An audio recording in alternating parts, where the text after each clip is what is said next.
So রাতের কী খাবার হয়েছে দেখা যাক। আমরা কিন্তু বাঙালিরা রাতে ভাত খাই।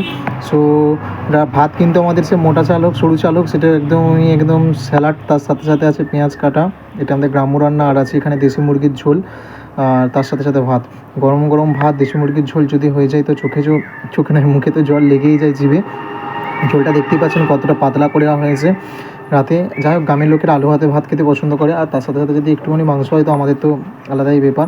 তার সাথে সাথে একটু আলু মাখিয়ে নিলাম, আর একটুখানি স্যালাড নেবো, একটু পেঁয়াজ কষা নেবো, আর যাই হোক, আর এখানে হচ্ছে মাংসটা নেবো, চিকেন যেটা বলা হয়। আর আমরা গ্রাম্য মানুষ, ও মাংসটা বলতেই পছন্দ করি। এই দেখতে পাচ্ছেন আমি প্রথমে কিন্তু কচকচিটা নিয়ে নিয়েছি। এটাকে কচকচি বলা হয়, যেটাকে গিলে বলা হয় বা মেটে বলা হয়, অনেকে বলে মেটে নয় গিলা বলা হয়। সো এটা কচকচি। দেখতে পাচ্ছেন কচকচি একটু অংশ নিয়ে আমি খেতে শুরু করছি জাস্ট। চলুন খাওয়া যাক।